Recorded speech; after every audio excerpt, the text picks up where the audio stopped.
Canal Inaudibles. María Dolores Jiménez Blanco, profesora titular de Historia del Arte Contemporáneo en la Universidad Complutense de Madrid. Sus principales ámbitos de investigación son el arte del siglo XX en relación a la política y el coleccionismo. Bueno, soy María Dolores Jiménez Blanco, soy profesora titular de Historia del Arte en la Universidad Complutense, en el Departamento de Arte 3, y en la actualidad estoy comisariando una exposición sobre los años 40, bueno, hasta el año 53 en España, que tendrá como título Campo Cerrado.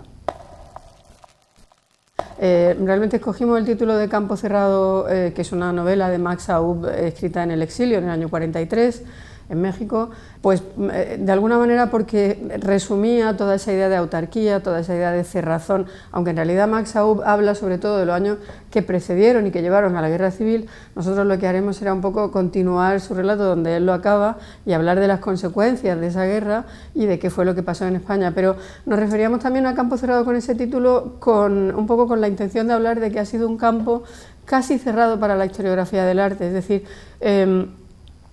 ha habido realmente pocos intentos de explicarlo en profundidad. No tenemos tanto un relato enorme y muy potente que revisar o que contradecir, sino que tenemos casi que construirlo, porque ha habido visiones solamente, digamos, ligeras, superficiales, porque el problema fundamental ha sido que la posguerra en España se ve siempre como un periodo oscuro, negro, que hay que pasar por encima para llegar a lo que realmente había importado porque parecía más brillante, que eran los 50. Los 40 se encontraban en una especie de sándwich entre esos 50, en donde de repente el arte español florecía, digamos, se hacía internacional de la mano de la protección oficial, etcétera, etcétera, y bueno, pues surgen los grandes grupos informalistas, etcétera, etcétera, y antes de eso habían estado en los años 30 en la República, bueno, pues toda una serie también de florecimientos culturales, se habla de Edad de Plata, incluso partiendo de un poco antes, etcétera, etcétera, de tal manera que los 40 se quedaban como el periodo que, con el peso de la posguerra, con el peso de la destrucción, con el peso del fascismo, etcétera, etcétera, se hacían difíciles de aproximar, ¿no? Esa idea triangular de España, como Barcelona, Madrid, Bilbao, es una idea, digamos, que procede del periodo anterior a la guerra, es una idea que define muy bien Juan de la Encina, que fue un crítico de arte muy importante en los años 20-30, y que de hecho luego fue director del Museo de Arte Moderno en Madrid, en los años 30, en la República. Él hablaba de Barcelona, digamos, como la ciudad más abierta, más cosmopolita, que por su proximidad a Francia, pues está más cerca de todo de las vanguardias, digamos, que se producen en París. Habla de Bilbao como una ciudad que es también moderna y también cosmopolita, pero con un arraigo de lo local mucho más fuerte. Y por otro lado habla de Madrid como una capital de lo oficial, donde realmente las novedades tienen muy poco sitio y donde es lo académico lo que verdaderamente protagoniza el relato artístico, ¿no? Esa visión triangular de la España de los años 20-30, digamos, se podría mantener de alguna forma en los años 40, pero en realidad todo se desliza un poco, todo es más complicado, porque bueno, hay muchas grietas en esa cerrazón del campo cerrado. Hay en España, digamos, contaminaciones de movimientos artísticos que se producen fuera. Por ejemplo, la revisión del surrealismo que se hace en los años 40 en toda Europa, pues está también en España, claro, por un lado con el postismo, por otro lado con el grupo Daualset, por ejemplo, y luego, desde luego, la influencia de Italia es permanente, tiene que ver con una revisión de lo clásico a través de la academia, tiene que ver con ciertos movimientos también, a veces ligados a la izquierda, todavía muy tímidamente en los 40, eso será mucho más fuerte en los 50, con ese arte italiano que quiere ser figurativo porque quiere tener contenido y por lo tanto huye de la abstracción como algo que es escapista. Es decir, que la idea de cerrazón es una idea fuerza muy importante para los años 40, pero no es ni mucho menos la única posible para explicar los años 40. La Academia, por ejemplo, la Academia Breve de Crítica de Arte tiene un papel importante, aunque en un primer momento es algo muy elitista, es decir, se dirige a un público muy pequeño, y está muy encerrado en una clase social que es la clase, digamos, más privilegiada, la clase superior. Vamos a ver, la Academia Breve es una iniciativa de Eugenio Dors, y ya empezamos con las continuidades. Dors había tenido su momento, digamos, o su primer momento de gloria, por decirlo así, en el contexto del noucentisme catalán, es decir, muy a principios del siglo XX. Después se había desligado de Cataluña en los años 20, se había unido al grupo, digamos, de los fascistas en los años 30, antes de que acabe la guerra ya tiene un papel muy importante en la organización de todos los eventos culturales y tal y cual en el lado franquista. Es el comisario de la exposición de Venecia del año 38, cuando todavía no ha acabado la guerra. El pabellón español nacionalista es invitado por la Italia de Mussolini, y se hace un pabellón en el que lo que se intenta es sobre todo dar la imagen de que España es un país fuerte artísticamente, sobre todo ligado a una tradición previa muy potente, y entonces lo que se lleva son artistas que pueden considerarse claramente herederos de Velázquez, del Greco, etcétera, etcétera. Se trata de reforzar esa idea de genealogía, ¿no?, de lo español. Pero después en la Academia Breve lo que intenta hacer es trazar una genealogía, no yendo tan atrás, no yendo al siglo de oro, sino una genealogía de lo moderno. Y empieza haciendo unos salones. Él hace un grupo, una academia, la Academia de los 11 miembros de la alta sociedad. Esos 11 proponen cada año un artista, y con esas 11 piezas empiezan a hacer exposiciones. Pero en la primera de todos los salones de los 11, la selección es del propio Dors, y lo que quiere hacer es sobre todo contar dónde empieza la modernidad en España, y para eso, ¿a dónde se va? Pues a Nonell, a la Barcelona del cambio de siglo,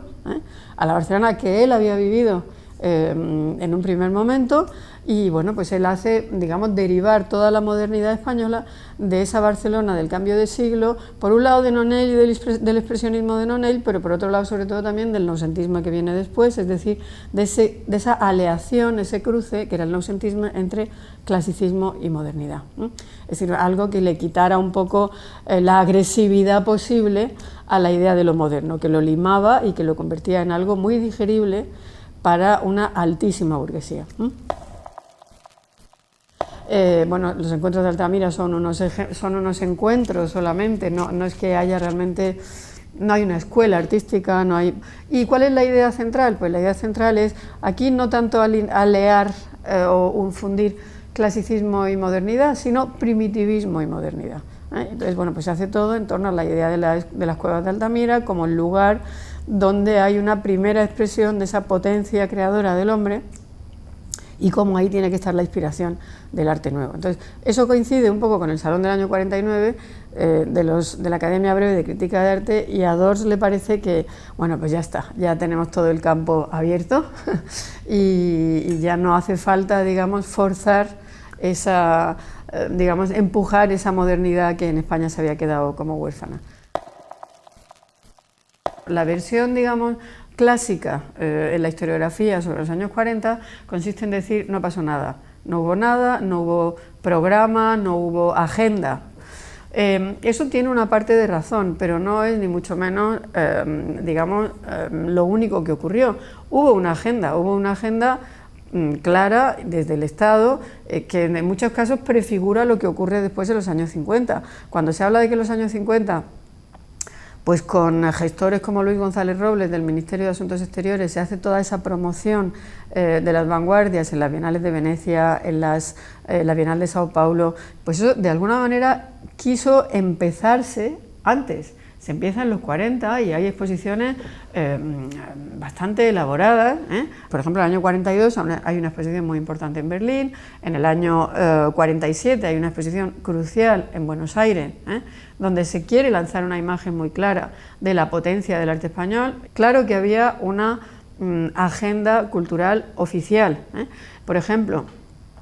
se hace política de muchas otras formas, se hace política transformando absolutamente, política cultural me refiero, transformando absolutamente, por ejemplo, la idea de paisaje, la idea de campo. Entonces muchas veces se ha dicho, no, hay un renacer, porque el paisaje era un género neutro y como ahí no había, digamos, problema político, pues se podía innovar un poco más, etcétera, etcétera. Bueno, eso es una razón, pero yo creo que la razón fundamental es que hay una verdadera obsesión por transformar el campo y el paisaje en los años 40,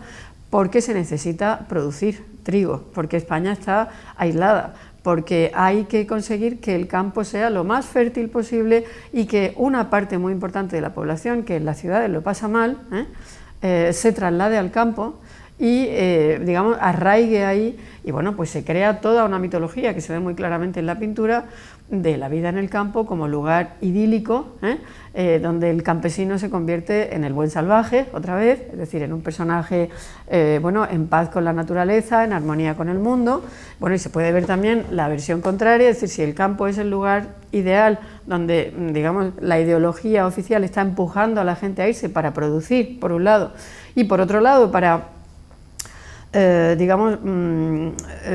ayudar a poblar esos pueblos de regiones devastadas, esos pueblos que se hacen para anular la destrucción de la guerra, hacer como que no existió. En muchos casos esos pueblos se construyen sobre antiguos campos de concentración o sobre cárceles. En otros casos se decide, por el contrario, hay las dos versiones, dejar el pueblo destrozado y en ruinas como símbolo del heroísmo del bando franquista, pero en la mayoría de los casos los pueblos se construyen primero para producir trigo o producir, digamos, cualquier alimento que sirviera para abastecer a la población, y segundo para, como digo, anular la visión tradicional del campo y crear otra nueva, esa idea de refundación del país, que es muy importante, ¿no? Y eso crea, vamos a ver, una propuesta de imagen del país que tiene todo que ver con una política que va más allá de lo simplemente cultural. Y luego, algunas películas, por ejemplo, como Surcos, ya en el año 51, es decir, ya al final de ese periodo, que justamente, por si quedaba alguna duda, desaniman completamente a la gente que estaba en el campo de la idea de irse a la ciudad. La ciudad es el lugar de perdición, la ciudad es el lugar donde las familias se desestructuran, donde las familias sufren y donde no hay más que muerte, pecado, etcétera, etcétera, etcétera. El campo es el ideal y todo tiene que ir, digamos, lanzado a esa idea de construir imágenes, de un campo maravilloso, de un campo que además tiene unas características propias, eso también es muy importante, es decir, la idea de que hay una peculiaridad de lo español, que, bueno, también muchas veces tendemos a pensar que es algo que solo ocurre en España. Si uno recorre un poco la revista Reconstrucción, que era la revista, el órgano de regiones devastadas, del organismo que estaba construyendo todos esos campos,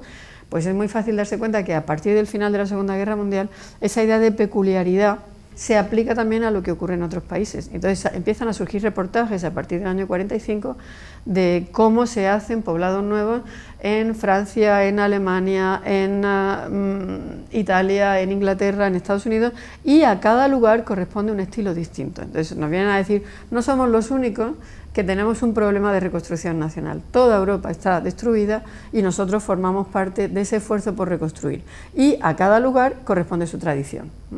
Entonces, hay una política artística en ese sentido muy clara, de arquitectura, de creación de una imaginería, en todos los sentidos.